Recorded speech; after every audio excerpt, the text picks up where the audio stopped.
Hello student, good morning बाबू। चलिए अपने topic की शुरुआत करते हैं। आज की हमारी टॉपिक है वैद्युत द्विध्रुव, इलेक्ट्रिक डाइपोल। तो सबसे पहले हम आपको एक बात बता दें कि कोई भी हेडिंग आप पढ़िए, हेडिंग के बारे में थोड़ा सा सोच लीजिएगा, वो खुद ही अपने आप में बता देता है कि हम हैं क्या। जैसे ये द्विध्रुव है ना, ये द्विध्रुव अगर लिख दिया गया तो ये खुद ही बता देगा कि हम कौन हैं।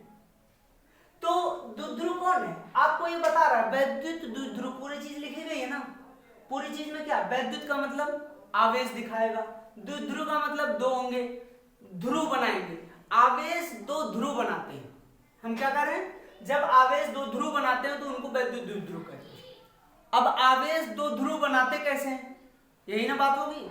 तो थोड़ा सा हमारी बात ध्यान से सुनिएगा, एकदम इसकी परिभाषा ही बोल रहे हैं। जब दो आवेश, क्या बोल रहे हैं, जब दो आवेश, द्वि माने दो, वैद्युत का मतलब आवेश ही दिमाग में रखिएगा, वैद्युत लिख दिया गया, आवेश समझ लीजिए।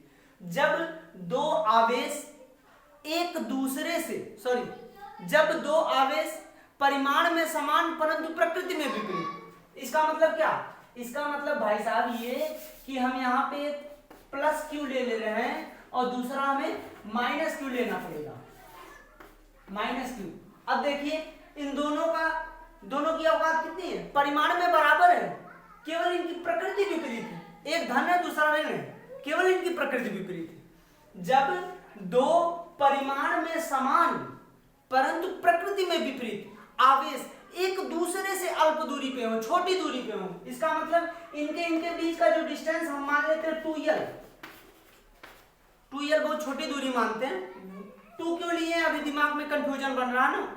इसके बाद डेरिवेशन है बाबू, उसको समझाने के लिए बहुत आसानी पड़ती है 2l लेना, ठीक है। आप l भी ले सकते हो, कोई फर्क नहीं पड़ेगा, ले सकते हो, लेकिन कैलकुलेशन करने में थोड़ी आसानी रहती है, इसलिए हम 2l मान रहे हैं। अब आप हमारी बात को सुनिए, जब दो आवेश परिमाण में समान, मतलब दो समान आवेश परंतु प्रकृति में विपरीत, एक धन हो दूसरा ऋण हो, एक दूसरे से अल्प दूरी पर स्थित हो, तो वे वैद्युत द्विध्रुव की रचना करते हैं। बात समझ में आई, फिर से सुनिए। जब दो परिमाण में समान परंतु प्रकृति में विपरीत दो आवेश एक दूसरे से अल्प दूरी पर स्थित हो, तो वे वैद्युत द्विध्रुव की रचना करते हैं। तो ये भाई साहब क्या, एक प्लस आवेश है और दूसरा माइनस, एक दूसरे से स्मॉल डिस्टेंस पे स्थित है, तो ये क्या करेंगे, ये वैद्युत द्विध्रुव की रचना करेंगे। जैसे एक एग्जांपल ले लीजिए, वो मजेदार वाला, जैसे एक घर में होता ना देवरानी और जेठानी। देवरानी और जेठानी का क्या मतलब होता है, अब देखिए जितनी औकात देवरानी की होगी उतनी औकात जेठानी की भी होगी ना। जितनी औकात देवरानी की होगी उतनी ही औकात जेठानी की भी होगी, लेकिन उनको रहना एक ही घर में है। इसका मतलब दोनों देवरानी और जेठानी छोटी दूरी में एक ही घर में, ठीक, लेकिन बात दोनों में नहीं बनती। एक का मुंह पूरब होगा, दूसरे का मुंह पश्चिम होगा, है ना, एकदम दिमाग मैच नहीं करता है।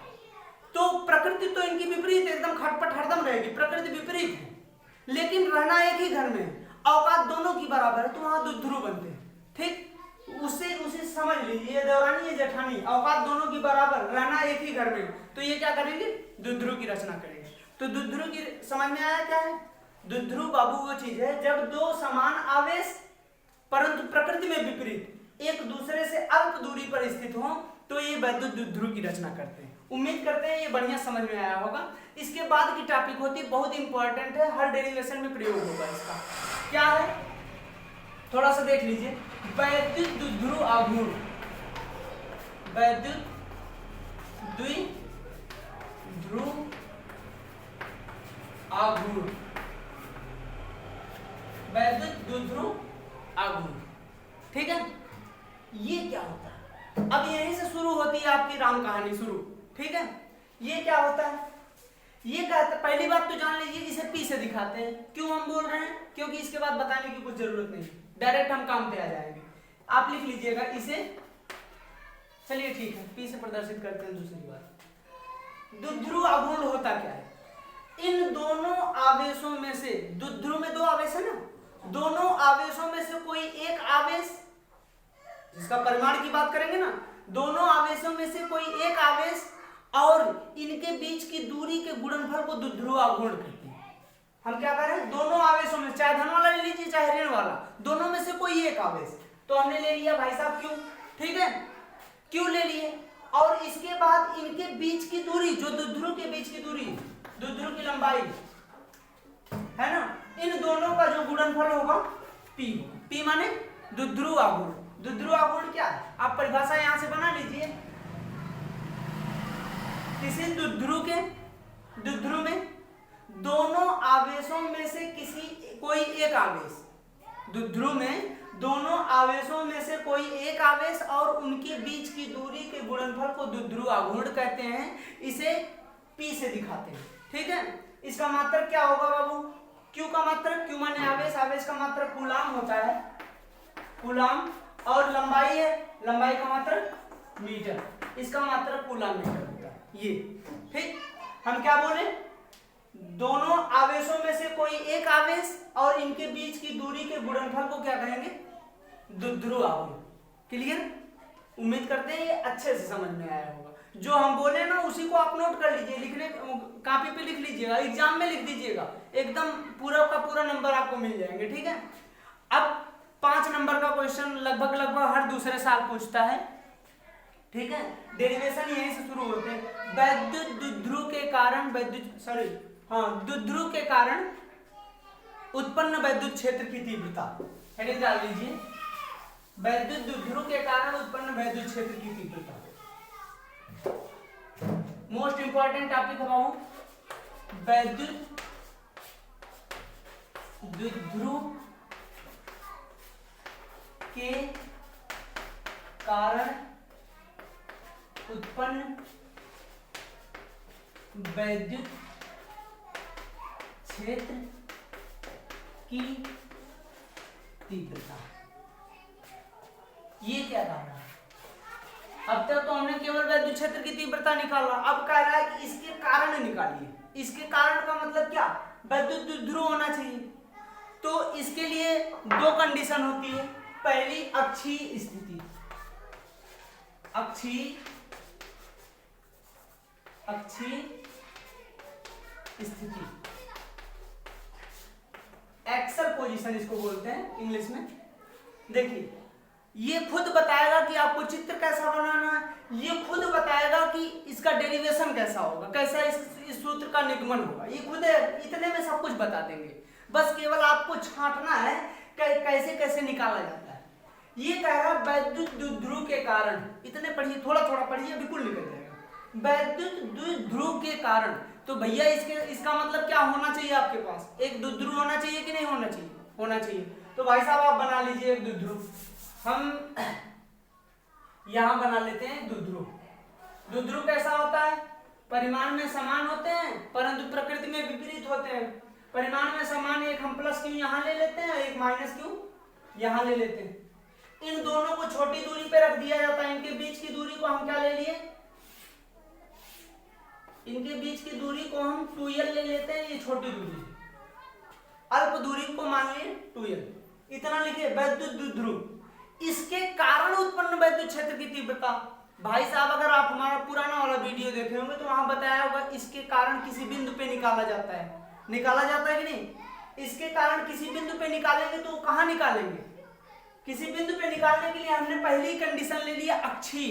अक्षीय का मतलब क्या, अक्षीय का मतलब इसके अक्ष पे, इसी के अक्ष पे, इसी के अक्ष पे हम मान लेते हैं कोई पॉइंट होगा, यहाँ कोई पॉइंट P है, देखिए अक्ष पे दिख रहा है ना, इसी के अक्ष पे हमने एक पॉइंट P ले लिया। अब वहीं पे हम क्या निकालेंगे, विद्युत क्षेत्र की तीव्रता। सब हेडिंग से निकल रही है आपकी, बस केवल जानने की जरूरत है। अब इसमें थोड़ा सा इंटरमीडिएट में पहुंच गए यार, थोड़ा बहुत तो दिमाग है ना। ये इतना तो बना सकते हो, द्विध्रुव बना सकते हो, इसके कारण अक्षीय स्थिति पे विद्युत क्षेत्र की तीव्रता निकालना है, तो हम अक्षीय स्थिति पे ले लिए। अब क्या करोगे, अब वो जो पॉइंट लिए है उसका भी विश्लेषण करना पड़ेगा ना। हम मान लेते हैं वो जो पॉइंट P हमें दिख रहा है जहां पे हमें विद्युत क्षेत्र की तीव्रता निकालनी है, उस पॉइंट की यहाँ इस द्विध्रुव से जो दूरी है वो R है। अब कंफ्यूजन होगा आपके पास, द्विध्रुव से बोल दिए तो सर जी यहाँ से नापे कि यहाँ से नापे, है ना। दिमाग में आइडिया बन सकती है कि अब नापेंगे कहाँ से, यहाँ से नापे कि यहाँ से R दूरी। नहीं भाई साहब, द्विध्रुव से जब भी नापना होगा तो आप उसके मिड पॉइंट से नापेंगे, एकदम बीचों बीच से। मान लेते हैं कि द्विध्रुव से पॉइंट पी के बीच की दूरी जो है वो क्या है, आर है। बात क्लियर? हमने मान लिया कि द्विध्रुव से पॉइंट पी के बीच की जो दूरी है वो स्मॉल आर है, ठीक। अब एक बात बताइए, बात ये बताइए कि ये जब 2l है, इसीलिए हम 2l माने, तो इतनी दूरियां क्या होगी, l होगी, और इतनी दूरी भी l होगी। देख लीजिए, अभी हम l माने होते तो l/2 करना पड़ता, बड़ी मेहनत करनी पड़ती डेरिवेशन निकालने के लिए, हर जगह गुणा भाग। यहाँ आधा आधा कर लिए, l हो गए। अच्छा, यहीं से हम सारी दूरी नापेंगे, लेकिन आपके आवेश यहाँ और यहाँ है, तो भाई साहब यहाँ से इस बिंदु के बीच की दूरी कितनी होगी? आप देखिए, इस बीचों बीच से इसकी दूरी r है और इतनी दूरी l है, तो यहाँ से इसकी दूरी क्या हो जाएगी, r माइनस l होगा कि नहीं? होगा, सीधी सी बात है, मान लेते हैं r माइनस l होगा। अच्छा, इस वाले से तो इतना हो गया, हाई जो इधर दिख रहा है, इस माइनस वाले आवेश से उसके बीच की दूरी क्या हो जाएगी, r प्लस l हो जाएगा, होगा कि नहीं? ये जो डॉट डॉट है ना, ये जो डॉट डॉट दिखाई दे, ये बहुत दूर है, बोर्ड में छोटा पड़ जाएगा, इसलिए वहीं नजदीक में बना लिए, ये याद रखिएगा, बहुत दूर पे कोई पॉइंट लिए हैं, ठीक। तो इसके बीच की दूरी क्या हो जाएगी, r प्लस l। इतना आपको चित्र में अपने दिमाग से कर लेना, इस हेडिंग को देखते हुए कर सकते हो?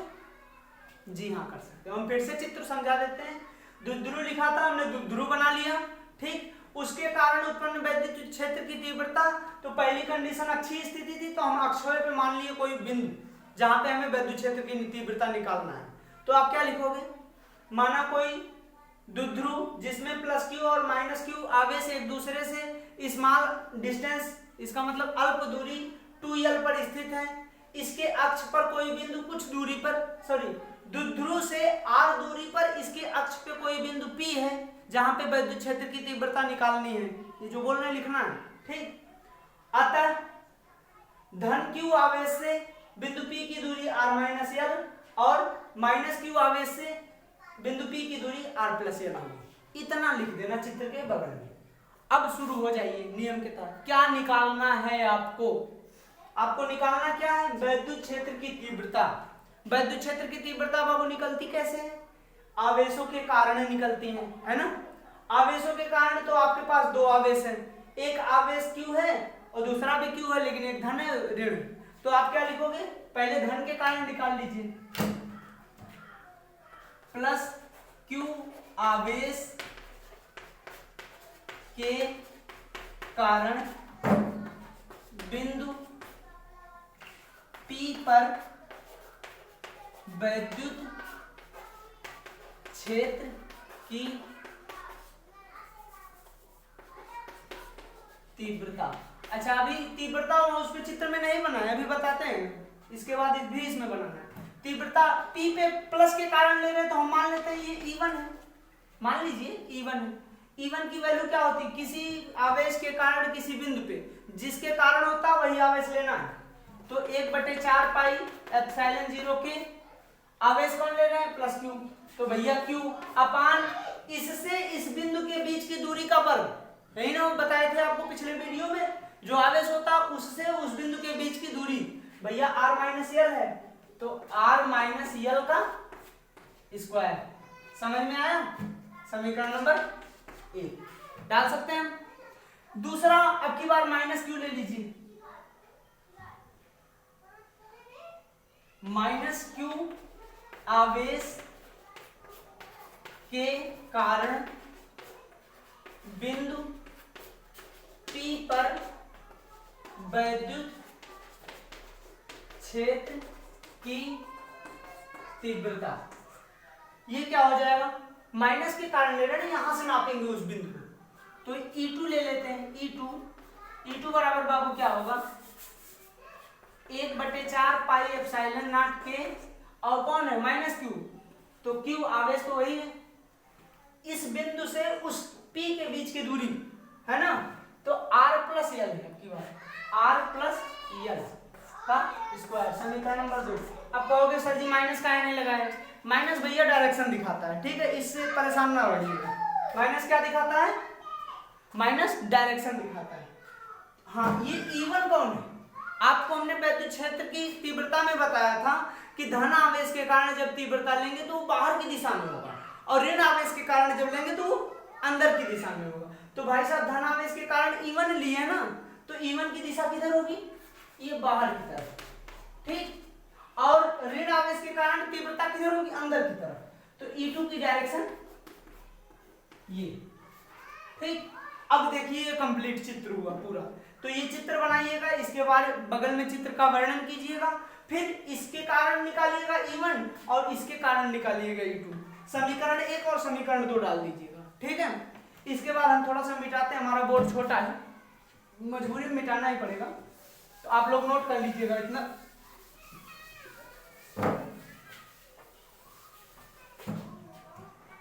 E1 और E2, अब हमें निकालना क्या भाई साहब, हमने E1 और E2 तो निकाल लिया, E1 निकाल लिया और E2 निकाल लिया, है ना, लेकिन हमें तीव्रता निकालना किसके कारण, आवेश के कारण थोड़ा ही निकालना है, हमें द्विध्रुव के कारण निकालना ना, तो हमें परिणामी तीव्रता लेना पड़ेगा, यहां से इसका परिणामी तीव्रता। तो परिणामी तीव्रता क्या होगा, परिणामी तीव्रता जब भी निकाली जाती है, अगर एक ही रेखा में हो तो दोनों को जोड़ लिया जाता है। हम क्या बोल रहे हैं, अगर एक ही रेखा में है तो दोनों को जोड़ लिए जाते हैं। तो जरा जोड़ लीजिए दोनों को,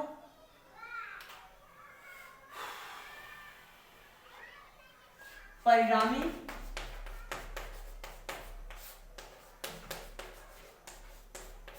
तीव्रता, परिणामी तीव्रता, ये E बराबर क्या होगा, हम वेक्टर लगा रहे हैं, वेक्टर का मतलब दिशा, भैया E1 लिखा है ना, E1 की दिशा पॉजिटिव है ना, उधर की तरफ। अगर E2 उधर होता तो क्या करते हैं, E2 को भी प्लस लिखते हैं, लेकिन E2 अंदर की तरफ है तो हम क्या लिख देंगे, माइनस E2।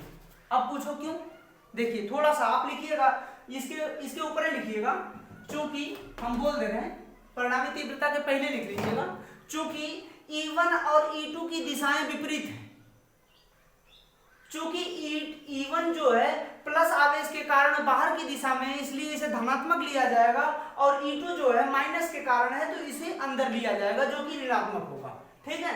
अतः परिणामी तीव्रता E बराबर क्या होगा, E1 माइनस E2 होता प्लस है, लेकिन अगर एक दिशा में होते तब दिशा इसकी उल्टी है तो E2 को हम क्या कर देंगे, माइनस कर देंगे, clear.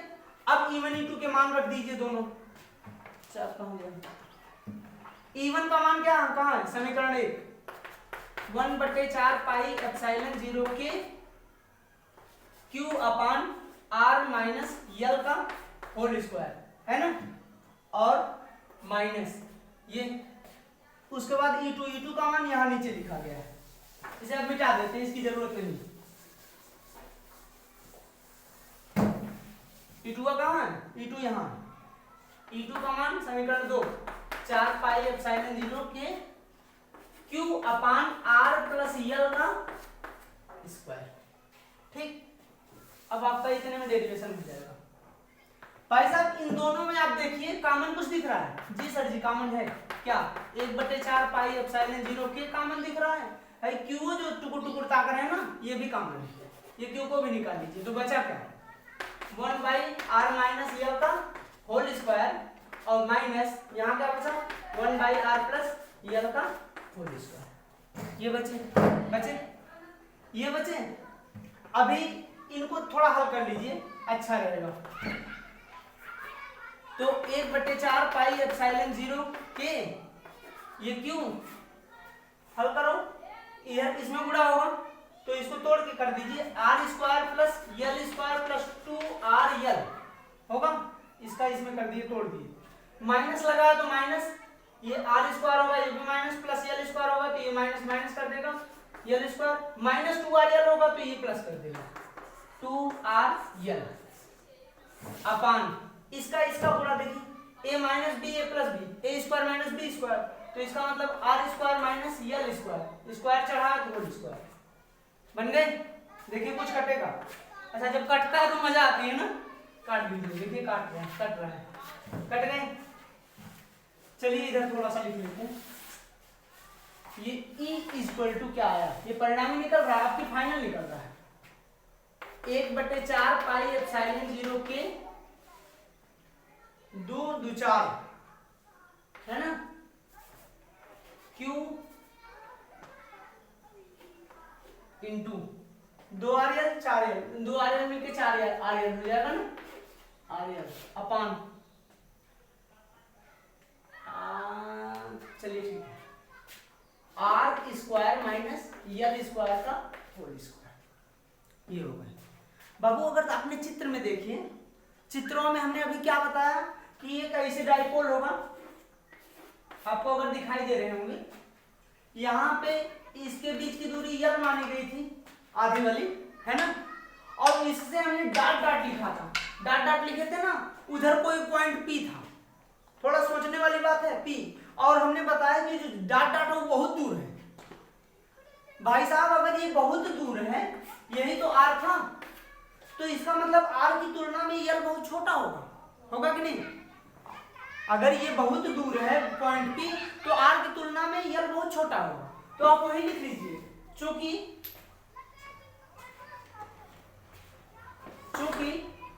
R is very very very greater than L, R जो है बहुत बड़ा होगा L की तुलना में। भाई साहब जब बहुत बड़ी चीज होती है कोई चीज ना, जैसे मान लेते हैं कि एक 5 ले लीजिए और दूसरा 0.25 ले लीजिए, दूसरा 0.5 ले लीजिए, मान लेते हैं ये 25 मीटर है, ये आधा मीटर है, थोड़ी देर कल्पना करिए, तो ये 25 जो है इससे बहुत बड़ा है कि नहीं, बहुत बड़ा है, ये दोनों का वर्ग कर लीजिए, इसका 25 का वर्ग करेंगे तो 625 हो जाएगा, इसका वर्ग करेंगे तो 0.25, ये आधे का आधा भी हो गया, हुआ कि नहीं, तो इसका मतलब ये और बढ़ जाएगा, ये और छोटा हो जाएगा, तो R स्क्वायर, R अगर बड़ा होगा तो R स्क्वायर और बड़ा हो जाएगा, L स्क्वायर और छोटा हो जाएगा, इसलिए R square is very very very very very greater than L square, लिख सकते हैं नहीं, लिख सकते हैं। अब भैया इसकी तुलना में ये अगर बहुत बड़ा है तो इसकी कोई औकात रहेगी क्या, 1 लाख रुपए में से 1 रुपए निकाल लीजिए, 1 रुपए डाल दीजिए, तो क्या फर्क पड़ेगा, कोई फर्क पड़ेगा, सोचिए 1 लाख रुपए में 1 रुपया डाल दीजिए तो उसको क्या फर्क पड़ेगा, तब वो कहेगा हम 1 लाख है, 1 रुपया निकाल लेंगे तब वो सोचेगा चलिए हम 1 लाख है ना, कोई फर्क नहीं पड़ेगा, इसलिए हम क्या करेंगे, इसलिए L स्क्वायर को छोड़ देंगे, छोड़ देने पर, क्यों, क्योंकि नगण्य हो जाएगा, नगण्य का मतलब छोड़ दीजिए, गिनती ना गणे माने ना गणे, ना गिनती मत करो, नगण्य का मतलब ये गिनती ना करो, तो जब L स्क्वायर की गिनती नहीं होगी तो यहाँ क्या बनेगा, E is equal to 1/4 pi epsilon 0 के Q इंटू, ये देखिए 4 है ना, तो 2 गुणे हम 2 कर देते हैं, 2L गुणे R, इसी को चेंज कर देते हैं, 4 को 2 यहाँ लिख लिए और 2L इसके साथ ले लिए, R लिख लिए, क्योंकि अभी थोड़ा आसानी बन जाएगी काटने में, और L स्क्वायर और छोड़ देंगे तो R स्क्वायर का स्क्वायर होगा कि नहीं। अब बताइए ये जब R स्क्वायर का स्क्वायर होगा, जगह कम है तो हम यही R की घात 4 लिख दें, R की घात 4 लिख दें, लिख सकते हैं कि नहीं। अभी बताइए एक R यहाँ दिख रहा है, एक R यहाँ दिख रहा है ना, ये R से ये वाला R की घात कितना बना लेगा, 3 बनाएगा ना, ये 2 को आप आगे कर लीजिए, तो E इज इक्वल टू क्या बनेगा, 1/4 पाई एप्सिलॉन 0 और 2 को हमने आगे कर लिया, तो है क्या बनाना है, देखिए Q इंटू 2L, अभी अभी थोड़ी देर पहले हमने ध्रुव आघूर्ण की परिभाषा बताया था, एक आवेश गुणे इनके बीच की दूरी, भैया यही तो P थे, P बराबर क्या था, Q इंटू 2L, तो इन दोनों की जगह हम क्या लिख देंगे, स्मॉल p, ये कौन है, ध्रुव आघूर्ण, और बटे RQ, यहाँ नीचे लिख लीजिएगा, चूंकि P बराबर Q गुणे 2L, बात समझ में आई, देखिए कितना सिंपल था, ये 5 नंबर में पूछता भाई साहब इंटरमीडिएट में, एकदम तैयार, एकदम बढ़िया से तैयार करके जाइएगा, ठीक है। तो ये क्या है, ये अक्षीय स्थिति में द्विध्रुव के कारण किसी बिंदु पर उत्पन्न वैद्युत क्षेत्र की तीव्रता है, बात समझ में आ रही, अक्षीय स्थिति में विद्युत द्विध्रुव के कारण उत्पन्न वैद्युत क्षेत्र की तीव्रता है, ये निकाले हमने कैसा, आप चित्र अपने चित्र में देखिए, चित्र में द्विध्रुव बना लिए थे, उसके अक्ष पे R दूरी पर कोई बिंदु P ले लिए थे, है ना, और द्विध्रुव की लंबाई क्या लिए थे, 2L ले लिए थे, है ना, 2L क्या था, 2l छोटी दूरी थी, जब शुरू में मान लिए छोटी दूरी तो r is greater than l करना है ना। तो आप वहां से प्लस के कारण आपने विद्युत क्षेत्र की तीव्रता निकाला, माइनस के कारण निकाला, E1 E2 की डायरेक्शन उल्टी थी तो क्या कर दिए, एक को धन मान लिए दूसरे को ऋण मान लिए, यहाँ देखिए माना गया, फिर दोनों के मान रख दिए, हल करते चले गए, वहां स्क्वायर मिल गया, स्क्वायर मिलने के बाद हम क्या करते हैं, यल स्क्वायर छोड़ देते हैं, निकल जाता है आपका अक्षीय स्थिति में। तो उम्मीद करते हैं बाबू ये समझ में आया होगा। चलिए मिलेंगे फिर अगले वीडियो में अगले टॉपिक के साथ, तब तक के लिए थैंक यू।